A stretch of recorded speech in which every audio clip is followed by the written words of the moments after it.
Hello, ladies and gentlemen. Thanks for coming back to see me. My name, Mike, of course. I'm happy to announce that since about 3 days, we finally have power back, and I was finally able to take a very nice hot shower, and it feels amazing.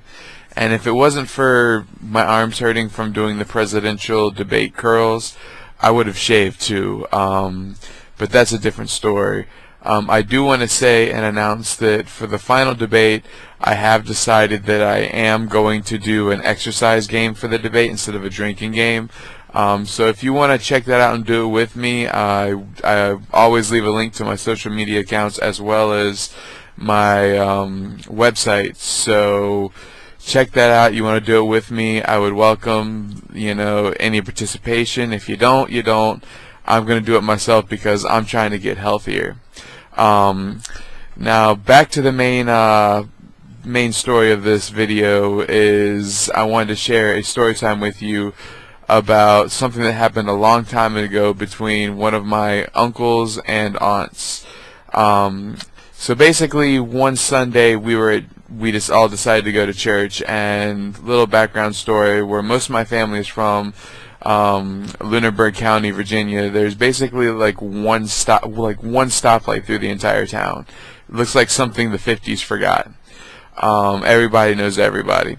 So we were all in church one day, and the preacher stood up and asked, "Well, does anybody need any prayers?"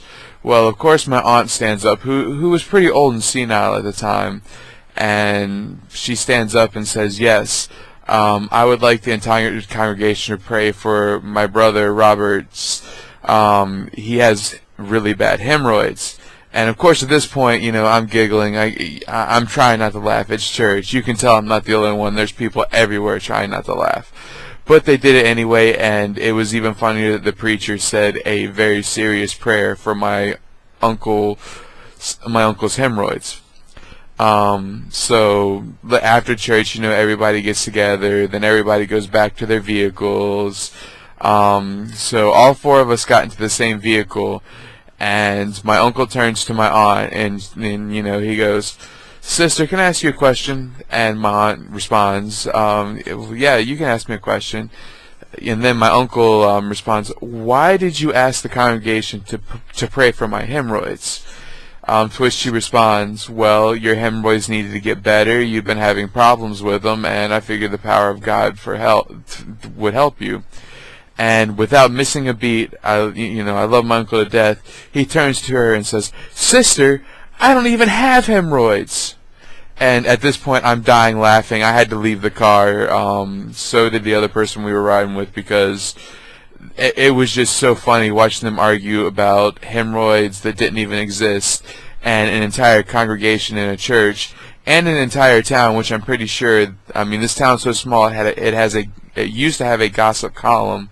So I'm pretty sure my uncle's non-existent hemorrhoids made the gossip column of this town. So I was crying, I was laughing. It's a story I've never forgotten. Like I said, my family's very redneck. Another side note of how redneck my family is some members of my family do dabble in making of moonshine. I don't, for any law enforcement people watching. But the first time my family met my now wife, but she was my fiance at the time, my grandfather brings out this really big plate of fruit, and the first thing he says to her is, "Here, eat the fruit. It's going to get you fucked up a lot faster." And I was just like, Grandpa, come on. I'm not going to say my grandfather's name because my grandfather actually is a somewhat famous musician in the bluegrass circle, and so are some of my other family members. So unfortunately, besides me, that all gets kept secret, and I'm the only one on that side of the family with my last name, so I'm not afraid to say my name, but they don't need to be put out there. But needless to say, I have a very redneck family, some very funny stories. The hemorrhoid thing I've never forgotten, and neither the fruit thing, but there's plenty more stories to come from. So that's about it for now. I love you guys. Stay safe. Love one another. Don't spread hate, and I'll see you soon. Bye.